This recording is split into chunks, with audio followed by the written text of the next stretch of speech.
Elga DeSato.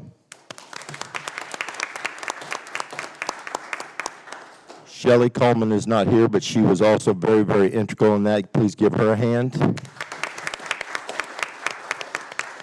And Foster Brady.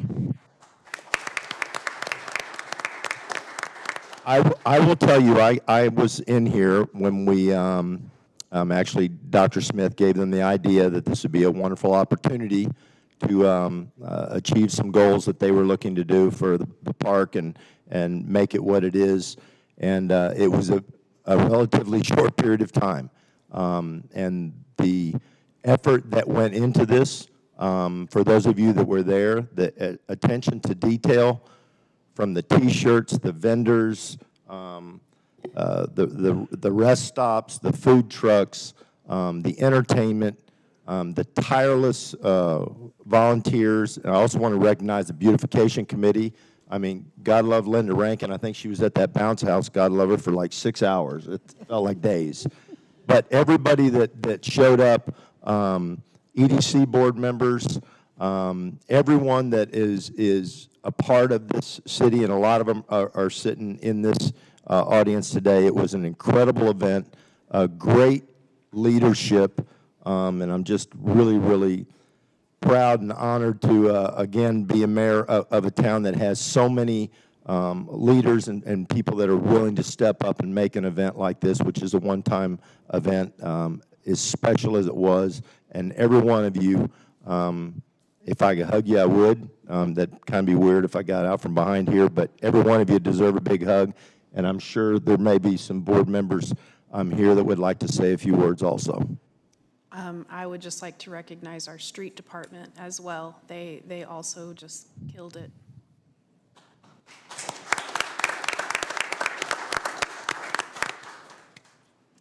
Anyone else? It was, without a doubt, all hands on deck that day. So if you were standing around breathing, you got a job.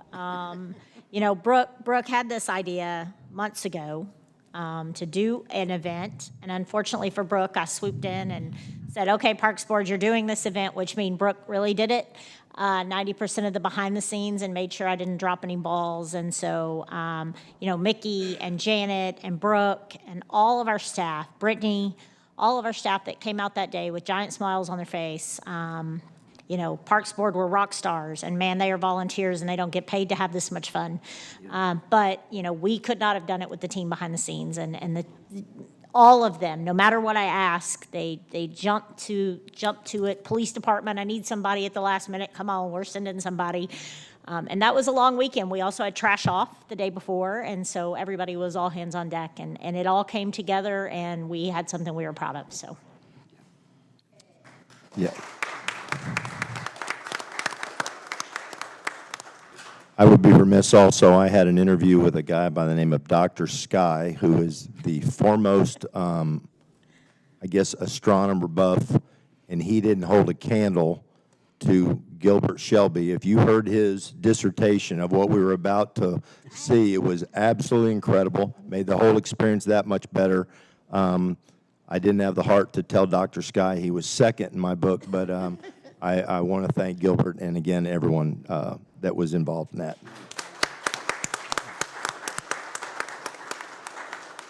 I now will defer to Dr. Smith. We have a Municipal Court Traffic Safety Award. and I would go to the microphone on the floor, but it's currently not working, and Ken's going to have to play Magic Mike back and forth tonight with his microphone. So I'm going to do this from here, but then I am going to come down. So back shortly after I started, it was Municipal Court Week, and Judge Wallace is here with her team, and we came and we said, hey, let's do something fun for Municipal Court Week. And fun with this crew includes everybody dressing up in costumes. You can see behind us, and going over, I think in my first 3 months here, I wore 6 different costumes. But we went over to the elementary school, and we did the trial of the big bad wolf. And Brooke and Grace spent hours writing a script. We all had these scripts we were supposed to use. You see Janet and folks from our dispatch, and Mickey there was Judge Rabbit. who lost her driver's license in that process and found it months later. Stephen was one of the pigs. There are a lot of funny stories from these 4 hours, is what I can tell you. But the great news is that Judge Wallace and her team won a award, which we have here, and I'll call Judge Wallace up and let her tell you a little bit about it. But won an award last week, and we just really want to recognize them for the hard work. And the entire team, we had a ball. Don't let me mislead you. It was one of the best days of my life. We had so much fun. Valentine's Day, the same group of kids came back to City Hall, and all they wanted to know was why I didn't have on my big bad wolf costume, and yes, I was still guilty.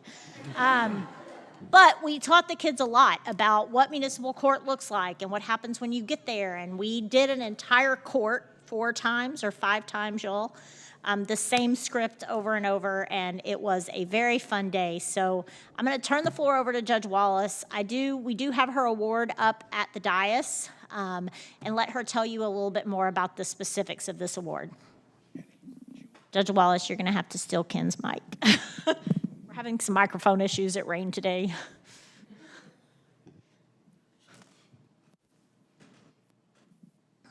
All right, so the Texas Municipal Courts Education Center holds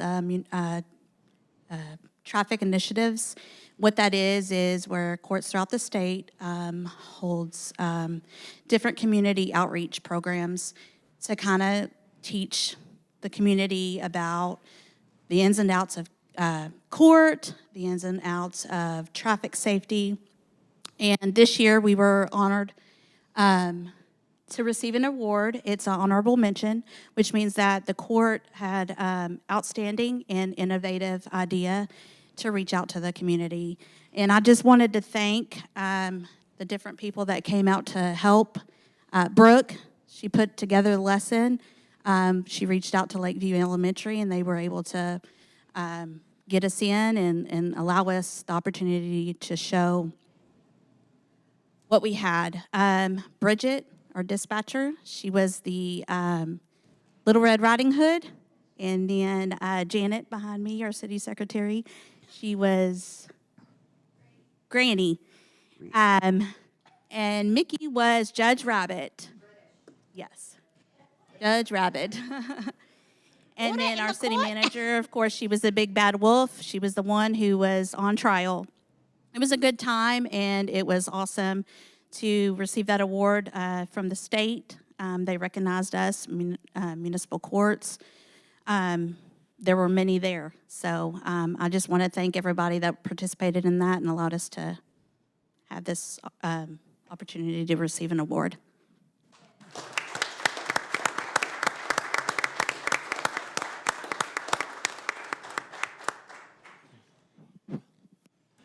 Thank you, Grace.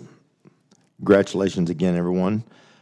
Citizens' comments are limited to 3 minutes. The purpose of this item is to allow citizens an opportunity to address the city council on items that are listed on the agenda or issues that are not listed on the agenda. Any person desiring to make a public comment must first sign in at the podium at least 10 minutes prior to the start of the meeting and be recognized by the presiding officer. Individual citizens' comments are limited to 3 minutes. The presiding officer may ask the citizen to hold their comment on an agenda item until the agenda item is discussed. The City Council has no obligation to respond in any manner to comments or questions from the public. Any response from a member of the City Council to non-agenda comments is limited to a statement of specific factual information, a recitation of existing policy, or direction to staff for follow-up. Janet, do we have any citizens' comments? If we have none, we will move to our consent agenda. All matters listed under the consent agenda are considered to be routine by the City Council and will be enacted by one motion. There will not be a separate discussion of these items. If the discussion is desired, that item will be removed from the consent agenda and will be considered separately. Consider approving the following reports. Do I have a motion? I move that we approve the consent agenda as written. Second. I have a motion and a second. A vote for my left, please. Burns, yes. Evans, yes. Jacobs, yes. Yes. Boss, yes. Consent agenda is approved. Going to new business. 2A, A discussion regarding Republic Services rate adjustment to be effective May 1 of 2024. The sponsor on this agenda item will be our city manager, Dr. Smith. Thank you, Mayor. Lee is here tonight with Republic, so if you have questions, you're probably way better served asking her. But as part of our contact with Republic Services, there is an annual rate adjustment built into that contract. Republic is required to notify us each year. In this case, it takes effect May 1st of each year. Republic is increasing our rate for trash services by 5.49%, which equates to a total of $1.08 per month for our residents. These rate increases come with most contracts, and they are in line with the Consumer Price Index, or the CPI, that's built into your contract, that they can only increase it by so much. There is no increase for recycle services or industrial dumpster services, though. The rates are outlined in your packet for both residential and commercial, and the rates will become effective May the 1st of 2024. For comparison, residents are paying $21.03 per month for residential service now, and will pay $22.11 beginning May 1st. Lee Ferguson is here. If you have questions, she would be more than happy to come up and answer those. Lee, you will just need to get the microphone from Councilman Foster. Just take the whole thing. And then give it back, because he probably has a question. That sounds great. Yes, thank you, Dr. Smith, for that. I would love any questions or feedback, anything you guys want to throw my way. And I also wanted to piggyback on, you mentioned the trash off that happened the first weekend of April, and I got the statistics. We delivered 9 roll-offs, and 5 of them were full. For a total of 13.59 tons that people brought or we collected here in the city. So just wanted to give you those details about the success of your trash off. Questions for staff? None? Thank you, Lee. Okay, thank you guys. Appreciate you very much. Item 2B, consider and take action to remove Teresa Martin from the Parks and Recreation Board. Mayor, you need to Make a motion. make a motion. Yes. Thank you, Rita. Okay. I've lost words. I'll make a motion regarding the public service rate adjustment to be effective May 1st, 2024. Burns, second. Have a motion and a second. Do I have a vote from my left, please? Burns, yes. Evans, yes. Jacobs, yes. Yes. Ross, yes. Motion passes. Now we're on to 2B. Got ahead of myself. Consider and take action to remove Teresa Martin from the Parks and Recreation Board for missing 3 consecutive meetings per Section 8-01 of the city charter. I refer to Dr. Smith on this. Thank you, Mayor. As called out in Section 8.01, any board member who is absent from 3 consecutive regular meetings shall forfeit his or her position on the board. Teresa Martin stopped coming to meetings back in the fall, and neither staff nor the Parks Board Chair has been able to reach Ms. Martin by email or by phone. While the charter calls for the position to be filled within 30 days, we do not have any alternates on that board. We do not currently have applications open to take new appointments to that board. Staff would recommend that council allow us to follow the new procedure that we have in place, where we will do a call for applications in late April, do those interviews during the summer, and then appoint. And you can do this one time, considering we're in the process of redoing this entire process to get everybody in line. In the future, we hope to have alternates, and that will be a very easy replacement in 30 days. And we will need a motion to remove Ms. Martin from the board. Move that we take action to remove Teresa Martin from the Parks and Recreation Board for missing 3 consecutive meetings per Section 801 of the city charter. I have a Key motion. second. Do I have a second? Key second. I have a second. Vote from my left, please. Burns, yes. Evans, yes. Jacobs, yes. Yes. Ross, yes. Motion passes. 2C, consider and take action to adopt ordinance number 0-2024-011, amending and repealing sections of Chapter 95, Junked Vehicles of the Gun Barrel City Code of Ordinances. I will read the ordinance into the record. Ordinance number 0-2024-011 2024-011, an ordinance of the City Council for the City of Gun Barrel City, Texas, amending and repealing sections of Chapter 95 dealing with junk vehicles of the Gun Barrel City Code of Ordinances, providing a severability clause, providing a repealer clause, and providing an effective date. The sponsor on this item will also be Dr. Smith. I also have Chief Stevens here to help answer questions if you all have questions. Chapter 95 of the current Gun Barrel City ordinances deals with junked vehicles. The current ordinance has been a challenge to enforce since it puts the onus on our police department to confiscate the vehicle and dispose of the vehicle. In Texas, it is a very time-consuming process once a vehicle is confiscated. There are a number of notices that have to be sent, and then you have to wait a certain number of days, and storage and a number of other things have been a challenge for us. Junk vehicles is an issue in Gun Barrel City, and this ordinance has practically tied our hands on enforcing the ordinance and getting the vehicles cleaned up around the city. Police and code enforcement met recently to voice their concerns and challenges with the ordinance, and we worked together to amend this ordinance to make the process more friendly for both staff and our residents. The new ordinance will allow our code enforcement officer, Mike Ward, to determine if there is a nuisance with a junked vehicle, give a written warning with 30 days to remediate the issue or request a hearing in our city court. If the issue is not resolved and a hearing is not requested, our code enforcement officer will then issue a notice to tow. If the case is still not remediated, I think it's another 15 days, it will be turned over to our police department, who will sticker the car with one of the 72-hour tow warnings. If the issue still isn't resolved, we will call one of our local partner towing services. We have contracts with 3 towing services in town. We will call the next in rotation. They will pick the car up, they will take it to their facility, and they will handle it from there on. So they will do all the proper noticing. If no one comes and gets the car, then they will be responsible for disposing of the car, either destroying the car, selling the car, however that goes forward.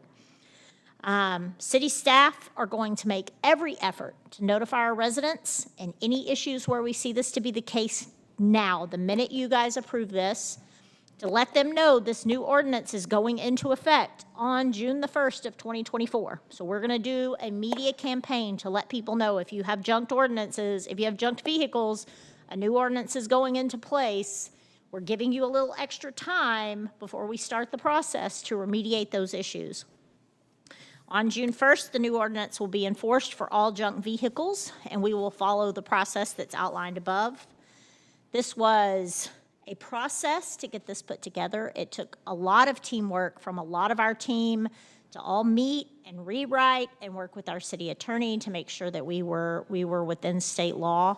But this really is going to give our team the tools that they need to be successful in cleaning up some of these vehicles that are sitting in driveways, on blocks with expired registrations and plates that are just sitting in people's front yards. And so this is an issue. It's a question I ask, why are there so many cars sitting around? And the team really got around the table and had some hard conversations in a way to find a solution to the problem for our residents. And so this will be much friendlier than the other version, although it is going to be enforced very strictly going forward.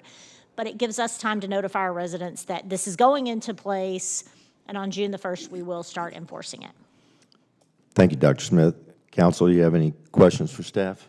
Just want to know what is determined a junk vehicle? Is it just the registration being out, or? There is a long list in the ordinance of the things that will not change in the ordinance listing why. It can be registration, it can be plates, it can be that it can't be driven, I believe is one, that it's on blocks. There's a number of qualifications that are very clear in the ordinance on what a junk vehicle is.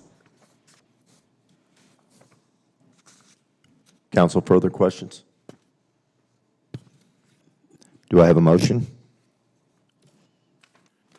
I move that we adopt ordinance number 02024-011, amending and repealing sections of Chapter 95 junk vehicles of the Gun Barrel City Code of Ordinances. Evans, second. I have a motion and a second. Can I have a vote from my left, please? Burns, yes. Evans, yes. Jacobs, yes. Key, yes. False, yes. Motion passes. Item number 2D, consider and take action to approve the Gun Barrel City Employee Personnel Policy. I know that Dr. Smith and the staff have been working hard on this, and I will defer this to her. In October of 2023, when I first started in Gun Barrel City, the staff had a long list of things that they wanted me to look at. Some of those things are still on my board, and 6 months in, we're starting to work through them. But the personnel policy was up near the top for a number of reasons. The last update to the Gun Barrel City personnel policy happened somewhere around 2018. It looks like it was approved by council in 2018. And as we all know, post-pandemic, several things have changed. We've learned a lot about municipal government since the pandemic and closing services. While the new personnel policy is formatted a little different, it contains a lot of updated language, and we were able to address some of the Scribner's errors in the last version. But there are some edits to the 2018 policy that are a bit different. This is a long document, therefore I sent it to council several weeks ago to give you time to kind of pour through it and make sure you didn't have any questions, but I'm happy to answer those questions. I will tell you that this policy is modeled after a policy that has withstood litigation. And so I know that it's tried and true. We did tweak it a bit to fit Gun Barrel, but I know the format of it is easy for employees to use. It's easy for employees to find what they need, because at the end of the day, that's really what this policy is about, right? It's about our employees understanding the rules within which they play for all practical purposes. So I'm going to take a little bit of time and go through a couple of things that I covered with you all in the email that have changed. You'll notice in this policy, each section of the policy has a purpose section. So right off the bat, it explains what is the purpose of this section and why is it in there and why does it matter at the end of the day. We build this for our employees, and we want them to use it, and we want them to understand what's in it, because they're going to sign something saying they got it and they agree to abide by it. But it's also how we hold our employees accountable, right? We can't just say, oh, you're breaking the rules. We have to, tell them what rules they're breaking when that's a problem. Section 2, one thing that we updated was the categories of work. Gun Barrel City has a compensated volunteer in our fire department, where they are compensated for either covering shifts or responding, and that is a category of work, and so we wanted to make sure that was included. We're also working on updating that manual, which will come back to council as well. Holidays were updated, so it said we're gonna take all federal holidays, but then we didn't list all federal holidays, and there are some new ones since 2018, so the list should be pretty inclusive that's included that covers all the federal holidays. The bereavement policy was updated. We did 2 versions of bereavement, so there is an immediate family bereavement leave that is 3 consecutive days. Or there is funeral leave for extended family or such that's just 1 day out of the office. That is a liability for the city, because when an employee takes that, the city compensates them for those 3 days or that day. So we changed that policy around just a little bit. We updated the out-of-class pay. So we had some situations where we had appointed someone as an interim department head, and they received out-of-class pay, but the person right under them that also took on more duties was not being compensated for those out-of-class pay. So we broadened that just a little bit so that we have some ability, if one of our department heads has to take on additional duties and the person right under them also has to take on additional duties, we can expand that out-of-class pay. It's not locked in just to a department head anymore. We updated vacation leave, and this is a big one because there is a budget tie to it. As you all know, my PhD is in business, and my study was on the reason employees leave municipal government. And one of the biggest things that I found, and it is proven in research for years back, is that employees, the highest point for employees to leave is the 2-year mark. They kind of hit that wall where they're not promoting within the agency, their benefits aren't getting any better because that doesn't happen until the 5-year mark, and they leave the agency. And that's a nationwide, that is an issue in municipal government. So one of the things that the team and I talked a lot about was vacation leave and how do we entice people to stay around. And so we did, on the first 2 years, you get 80 hours a week.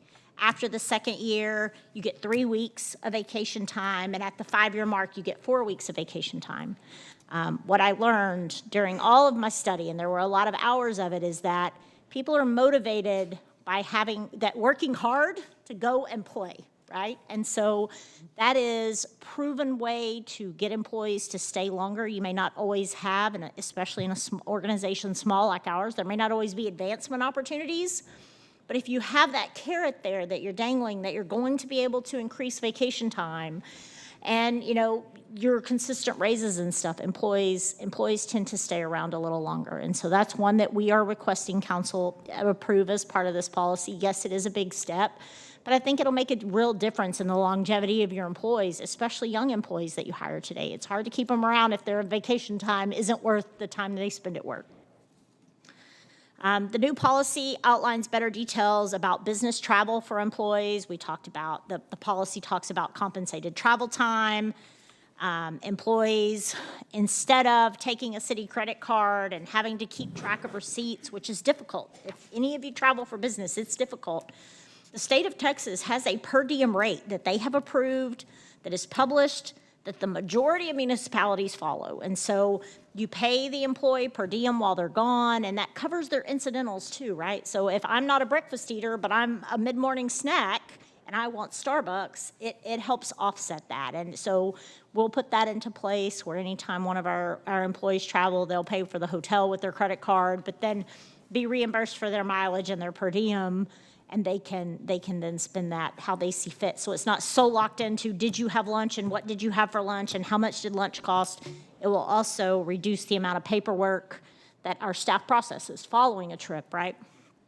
And the final major change in the personnel policy deals with inclement weather. You all had an inclement weather policy, so if City Hall was closed, if we follow Maybank ISD, so if Maybank ISD is closed, the city is closed, but it's not really fair to make an employee that works at City Hall take sick or vacation time because I made the decision to close City Hall, right? So the policy stood that if you worked at City Hall and City Hall was closed, you got paid. And that's okay, but what about those people that City Hall is closed, but they're still coming to work? And I will tell you, we had a lot of meetings about this book. We had a lot of conversations, some of them very heated, about things in this book with our department heads. At the end of the day, the whole goal was to make a better policy for our employees. And after a lot of conversation, many hours of conversation, the decision of the department heads was to go ahead and pay city employees who could not come to work, but pay those that are forced to come to work time and a half.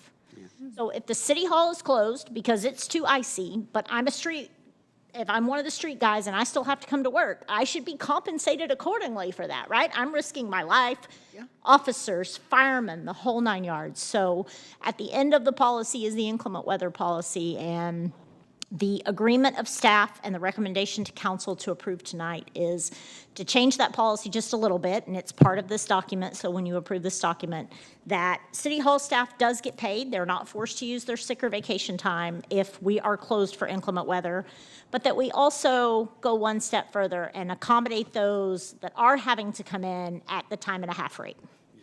I'm happy to answer any questions. It's important to note that while we began this process back in November, your department heads spent a significant amount of time. Mickey and Janet, we all had more than one meeting before it ever went to the department heads to iron out some of these changes. The department heads spent several hours locked in a room together.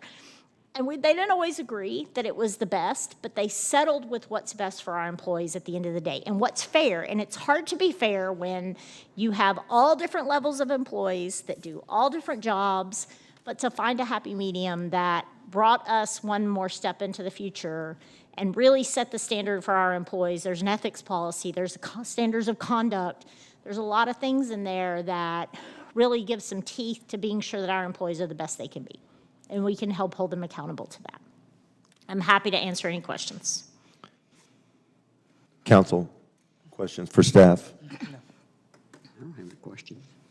I'd just like to say again, I think this is one of the advantages we have when we, I say we, I wasn't a part of it then, but the city council that hired Dr. Smith, because this is an area of expertise for her, I think the consistency is really, really important with our city employees. So when you come to City Hall, you see a familiar face, you develop relationships. I think it makes everything run so much smoother. We have an incredible staff who has weathered quite a few storms, and I think this is a really thought-provoking package, and I think it's been well thought out, well presented, and if there are no more questions.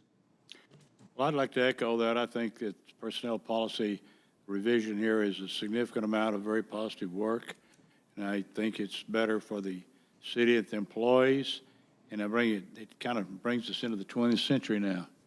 And no plan is perfect. We may be back with amendments. We learn new stuff every single day. You know, I mean, things change every single day, but I think we got a great start, and your department heads put a lot of work into this. Significant improvement. I would agree with Councilman Foster. Any further questions for staff? Do I have a motion? Move that we approve the Gun Barrel City Employee Personnel Policy. Evans, second. I have a motion and a second. Can I have a vote from my left, please? Burns, yes. Evans, yes. Jacobs, yes. Key, yes. Plus, yes. Motion passes. On to planning and zoning. We'll now open a public hearing on a request to plat part of Tract 67 according to AB 59 of the J.P. Brown survey, being 0.923 acres belonging to Hillsdale Development Group, LLC, physically located on South Gun Barrel Lane, Henderson County, Texas, into one lot, Retail 1, Lot 1, Block A. Jenna, do we have anyone to request to speak at this time? If we don't, I will now close the hearing.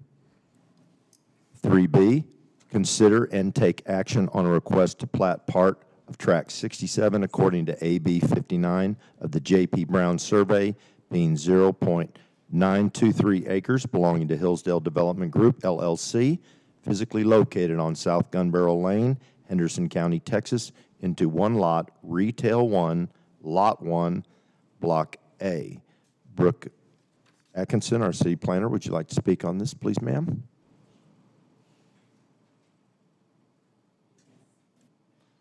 Brooke's going to need to steal Councilman Foster's microphone.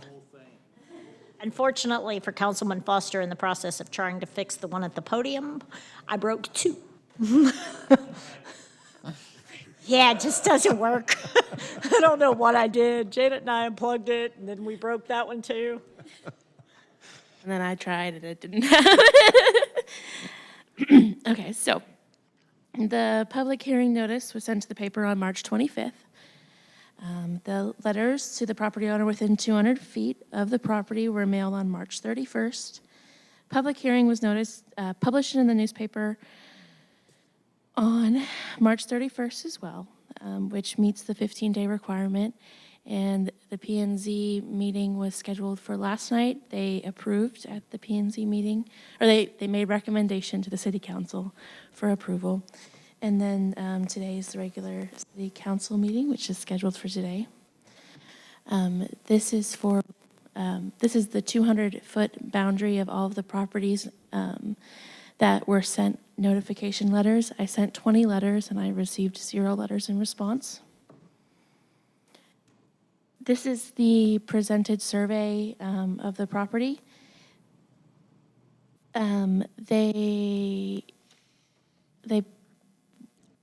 Well, I'll just continue.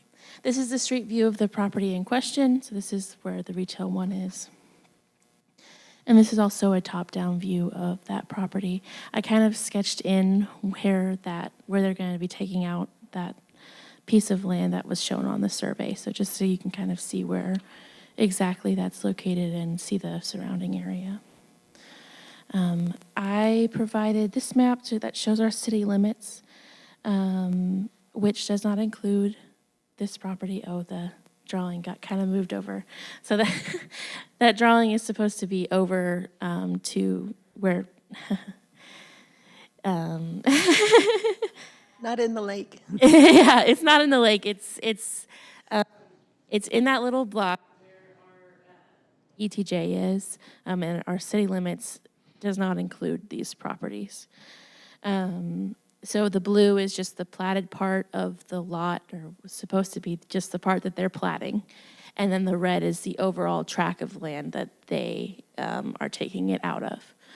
And all of those are in our ETJ, and because of the interlocal agreement with Henderson County, we're only responsible for platting. So if you have any questions for me, I can answer them. Also, the applicants are here as well. Council questions for staff? I don't have any questions. None? Do I have a motion? I make a motion that we plat part of Tract 67 according to the AB 59 of the J.P. Brown Survey, being 0.923 acres belonging to Hillsdale Group Development Group, LLC, physically located on South Gunboro Lane, Henderson County, Texas, into one lot, Retail 1, Lot 1, Block A. I have a motion. Do I have a second? Key second. I have a motion and a second. Can I have a vote from my left, please? Burns, yes. Evans, yes. Jacobs, yes. Key, yes. Foster, yes. Motion passes. We're now open public hearing on 3C, public hearing on a request to plat part of Tract 67C according to AB 59 of the J.P. Brown Survey, being 2.036 acres belonging to Hillsdale Development Group, LLC, physically located on South Gunbarrel Lane, Gunbarrel City, Henderson County, sorry, Gunbarrel Lane, Henderson County, Texas, into one lot, Retail 2, Lot 1, Block A. Do I have anyone, Janet, to speak on this? No? We will close the public hearing then. 3D, we will consider and take action on a request to plat part of Tract 67C according to the AB 59 of the J.P. Brown Survey, being 2.036 acres belonging to Hillsdale Development Group, LLC, physically located on South Gunbarrel Lane, Henderson County, Texas, into one lot, Retail 2, Lot 1, Block A. I will refer to Brooke Atkinson again on this. While Brooke's getting the microphone, I do want to remind the listeners that because this is a replat request for the ETJ, in order for council or a P&Z last night to deny a replat in the ETJ, there has to be a legal reason to do so. I know council is aware of that. I know I made P&Z aware of that. But for our listeners tonight, I just want to make sure they're all aware. It's not that council takes these decisions lightly, but Chapter 212 of Texas Local Government Code does call out that the reason for denying or approving conditionally a replat in the ETJ cannot be arbitrary. So, sorry, Brooke. I wasn't quick enough. Again, it's a lot of the same. I sent the public hearing notice to the paper on the March 25th. Letters were mailed to the property owners within 200 feet of the property on March 31st. The public hearing was published in the newspaper also on March 31st. The P&Z meeting, which was scheduled for last night, the P&Z made recommendation for approval to the city council, and then tonight was scheduled for the regular city council meeting. I sent 13 letters to the property owners within 200 feet and received 0 letters in response. This is the presented survey of the property. Again, I did a quick drawing of where the piece of property is going to be located that they are platting out of their entire tract. And this is the street view as well of that property. And again, I think, in translation to the new PowerPoint, it got messed up. But just imagine that red box over, and that is where the property is within our ETJ, and that our city limits does not include it. So it's just showing you that it is in fact in our ETJ. The blue block is the part of the property that is there, platting out of the track. So, and again, since this property is within our ETJ, we are only responsible for the platting due to the interlocal agreement between the city and the county. And again, property owner is here as well. Council, questions for staff? Everyone's good? Do I have a motion?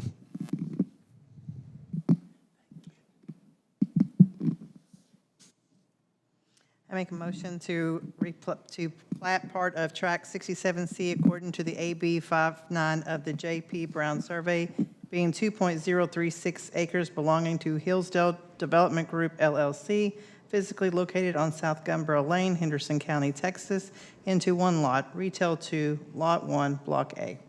Key second. I have a motion and a second. Can I have a vote from my left, please? Burns, yes. Evans, yes. Jacobs, yes. Key, yes. Voss, yes. Motion passes. Item 3E, we will open a public hearing on a request from Elizabeth Shorman to grant a special use permit to construct a warehouse to be located at 1145 Harbor Point Road, Gun Barrel City, Texas, a general business district B2 zoned area. Dr. Smith, would you like to speak on that? Okay. Nothing? Okay, well, is there anyone that wants to speak in behalf of them? We will close the public hearing. 3F, consider and or take action to adopt ordinance number 0-2024-012, granting a special use permit to construct a warehouse to be located at 1145 Harbor Point Road, Gun Barrel City, Texas, a general business district, Zone B2 area. I will read the ordinance into the record. Ordinance number 0-2024-012, an ordinance of the City of Gun Barrel City, Texas, amending the comprehensive zoning ordinance and map as heretofore amended to grant a special use permit to construct a warehouse to be located at 1145 Harbor Point Road, Gun Barrel City, Henderson County, Texas, providing special conditions, providing a severability clause, providing for the repeal of all ordinances in conflict, providing a penalty of fine not to exceed the sum of $2,000 for each offense, and providing an effective date. Dr. Smith, would you like to speak on this? I'll turn that over to our city planner.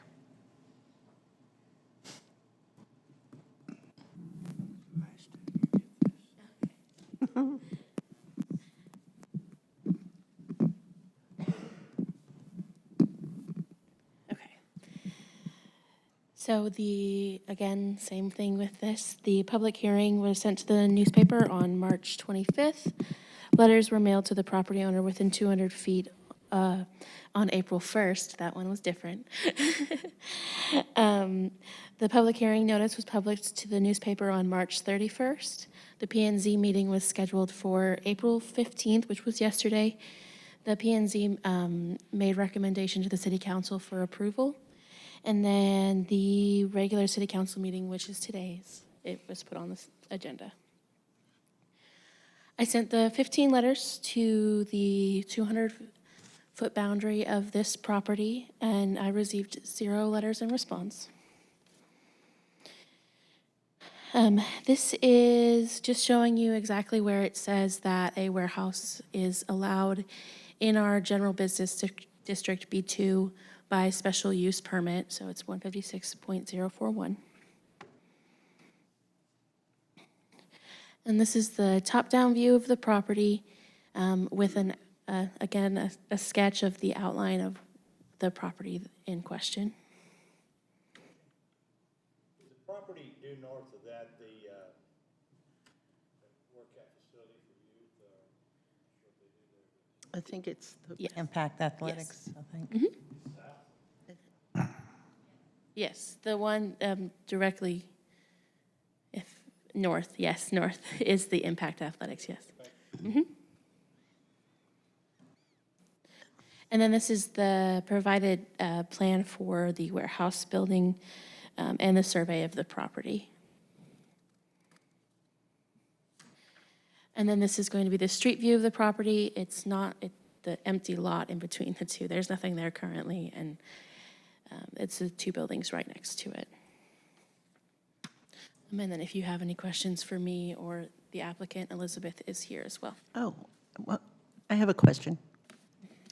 I was in the meeting last night, and I wasn't clear on what they'll be using the facility for, and my concern is that if there's, will it affect the safety of the children that are in that Impact Athletics building? I can, yeah. Elizabeth is here, I think. She can answer questions. Hi, good evening. I'm sorry I wasn't able to attend last night. I was out of town for work, but my father was here, so thanks for allowing him to be here. So yes, I own the building that Impact Athletics rents from me.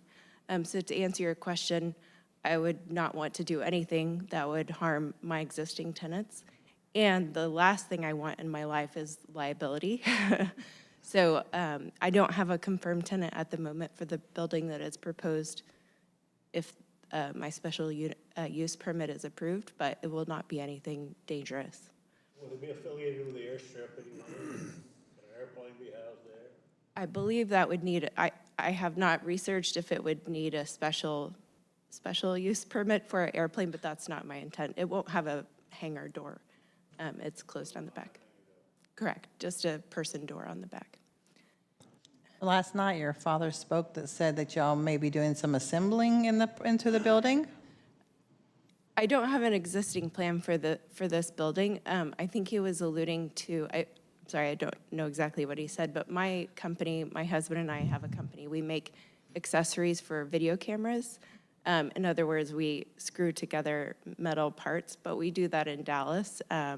So that may be what he had mentioned, that's what my current business is, but that's not necessarily my intent for this building. But again, if that were to be my purpose for this building, it's just screwing metal pieces together. In fact, I do it.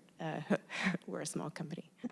But a warehouse is a warehouse, and an assembly is assembly, so it's not the same thing. So do you intend, are you having a thought of doing that into this building?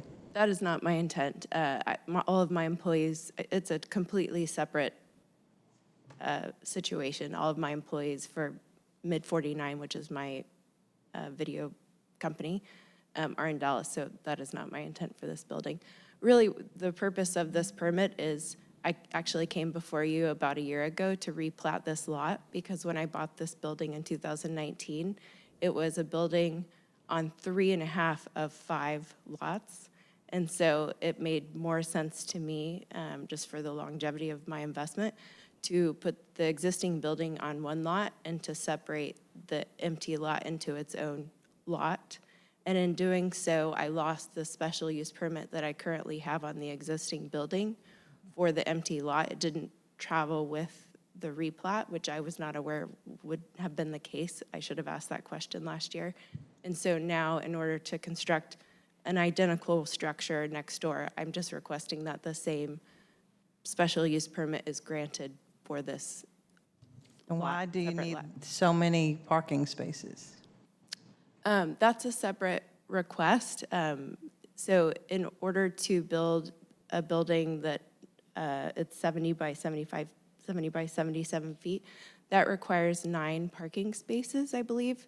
And in order to fit all of those into the space that I have, the space only accommodates 7, I believe. So I'm not asking for extra parking. I'm just trying to get the parking that's required under the code, if that makes sense. I don't think I explained it very well. Parking is by square foot, so it's 1 per 600, I believe. I believe we settled on 600 square foot for a warehouse. It's also important to note that, Ms. Sherman, the building that you see there with the 2 overhead doors is a current warehouse. It's used by a tenant for storage of their equipment. They come, get things out, leave with it, do their business, And so this building would be very similar on that lot, so.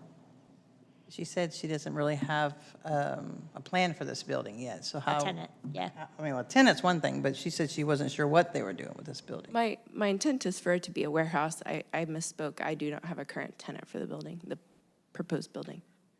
It's been kind of a process to get it approved, and so in order, it's hard to lock someone in into a lease when there's not a building built.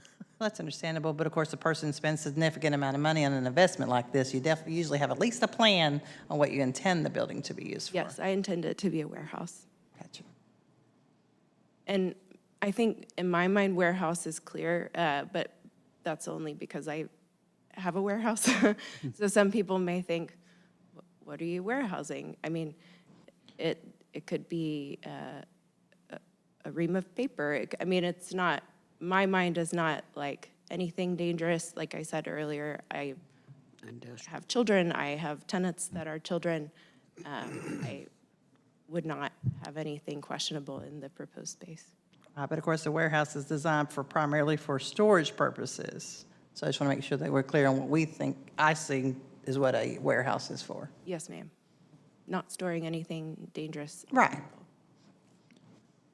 I think the concern would be too, that there wouldn't be any manufacturing or anything like that going on. I think that's Correct, maybe not- some of the concerns. But if it's just for storage use or as your dad stated yesterday, you might have some overflow or something like that where you guys need to store some stuff from Dallas. I think that's the information we got last night, so that's where that's coming from. Thank you. No, he was great. He did well. Any further questions? Not for me. There will be a second request from Ms. Shorman at the next meeting for a right-of-way agreement. I would encourage council to drive by this facility. You will see they have 0 parking. They currently have parking spots in what I would call the right-of-way, which is from the telephone pole to the roadway, is how I was taught it. And so Ms. Sherman will request, in order to get enough parking spots, she can only get, I think, 6 or 7 in the space allocated. At the next meeting, there will be a request from Ms. Sherman for a right-of-way agreement. We received that today from the city attorney. So we will get that in front of council at the next meeting, but it does allow her to take possession of her building that she has already purchased. And it took her a little while to get through the engineering process. So that will be the next request that comes before council, to do a right-of-way agreement, and those work well, because if we ever widen that road, we have the ability to go in and take our right-of-way back, and she is aware that that would happen, but it allows her to get the number of parking spots in that she has to have. And she's taking full advantage of that with some extra spots as well. Thank you all. Thank you. Thank you, Ms. Sherman. I appreciate you very much. Do I have a motion? I move that we adopt ordinance number O-2024012, granting a special use permit to construct a warehouse to be located at 1145 Harbor Point Road, Gun Barrel City, Texas, a general business district B2 zoned area. Second? I have a motion and a second. Can I have a vote from my left, please? Burns, yes. Evans, yes. Jacobs, yes. Yes. Lost, yes. Motion passes. Number 4, economic development. 4A, consider and take action to approve an agreement recommended by the EDC Board of Directors for retail market analysis and recruitment services with the retail coach. Dr. Smith will be our sponsor on this. I am. At the April 2024 meeting, the Economic Development Board, Corporation Board, approved the agreement with the retail coach to provide retail market analysis and recruitment services for Gun Barrel City. Due to the amount of the contract, it must also come before City Council for approval. This contract, we have partnered with the retail coach at a much less amount to create for us both primary and secondary retail market areas, and we have those handouts that they created. This additional agreement will contract the retail coach for 1 year of services, and the retail coach will go out on behalf of the EDC and solicit businesses to come to Gun Barrel City and open their business. The reality is, with a staff of 2, And me having two duties, it is almost impossible for us to go to all the conferences we would need to go to, and they are a bit cross-prohibitive, and set up a booth and talk to those people that might be interested or that have franchises. The retail coach has done this for a very long time. They did have a contract with Gun Barrel City in the past. They are responsible for Chili's coming to Gun Barrel City. They have been working with one of our neighboring cities for the last year, and that city has gotten out of their contract and has taken all of that in-house. They're in the process of hiring some additional staff and are bringing that in-house. But we see this as a good partnership for us. I've spent a significant amount of time talking to Aaron and Caleb. I realized this afternoon that I encouraged you to watch the EDC meeting from the other night if you weren't here, and Stephen has not posted that to YouTube yet, so that's my apologies. But I did share with you the agreement, and they will go out on behalf of Gun Barrel to all of the big conferences across the United States and market Gun Barrel City to the people that are looking for a location for their business. And that's something that unfortunately we don't currently have the staff to handle. That would take a full-time position. A lot of people have a full-time position and that's what they go out and do.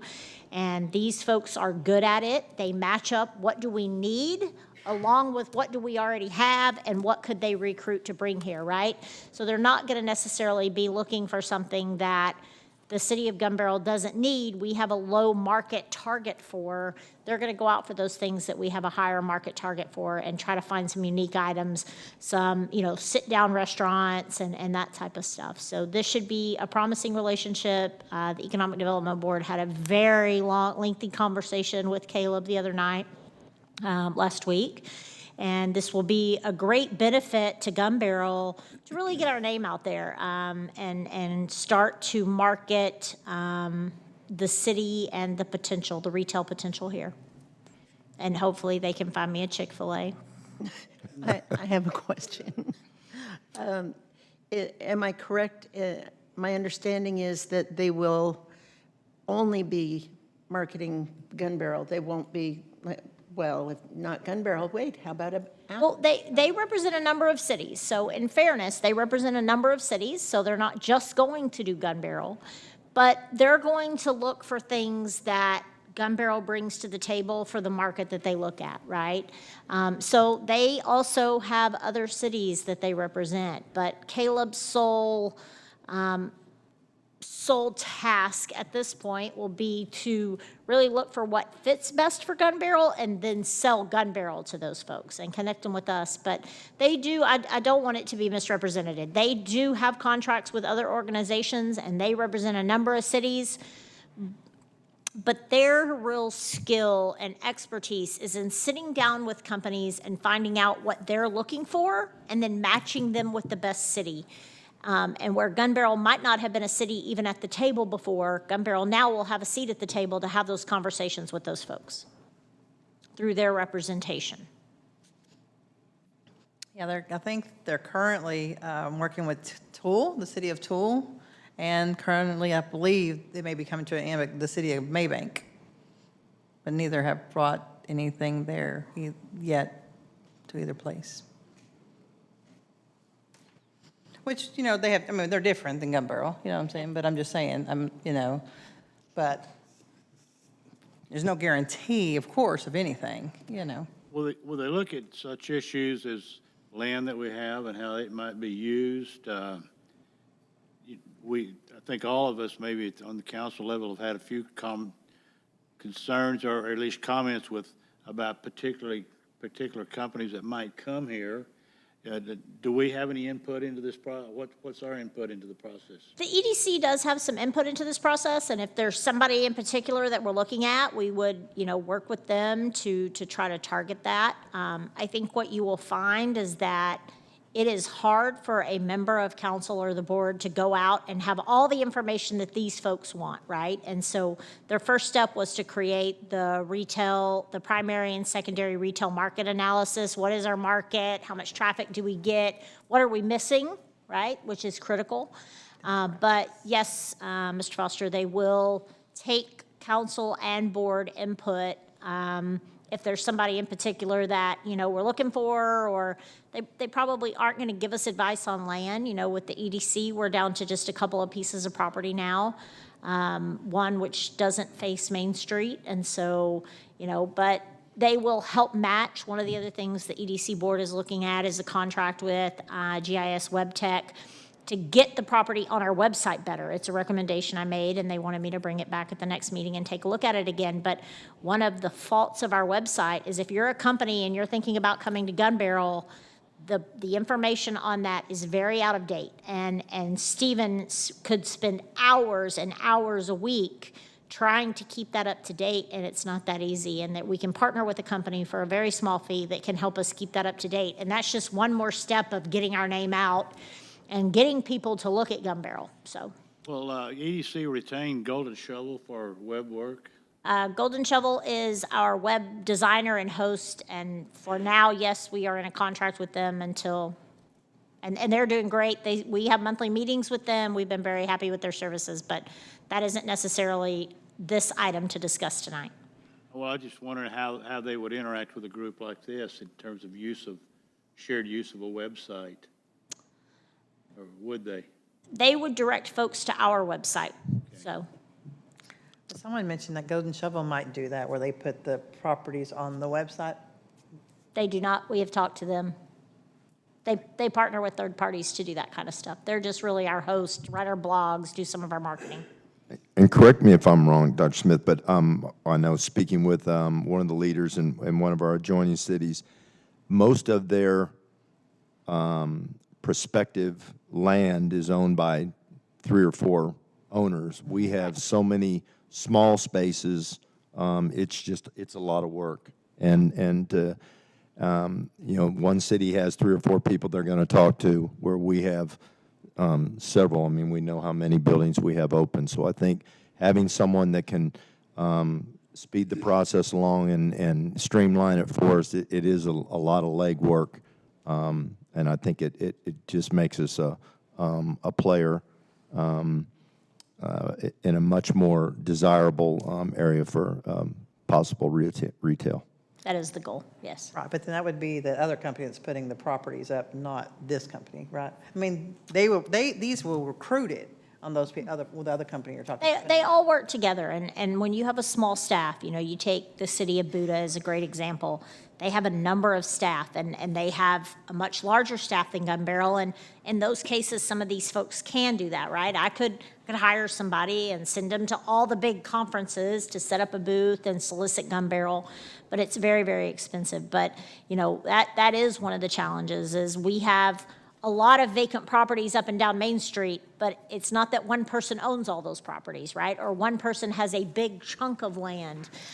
It's all bits and pieces. And so our goal would be to fill all those vacant buildings and property with retail. Being a sales tax-based community, it would be a huge boost. And, you get out of a contract what you put into a contract is the advice that I would give council and that I would give the EDC board. And how we manage them will help manage our return on investment, right? And so that's what we're looking at. Further questions? I think this is a good approach to kind of kickstart the EDC board and looking at various alternatives for economic development here in the city. I agree. I would agree. Do I have a motion? I move that we approve an agreement recommended by the EDC Board of Directors for retail market analysis and recruitment services with the rental coach. Evans, second. I have a motion and a second. Vote from my left, please. Burns, yes. Evans, yes. Jacobs, yes. Yes. Voss, yes. Motion passes. Do I have a motion to adjourn? So Make a moved. motion. Everyone's ready to adjourn. We're now adjourned.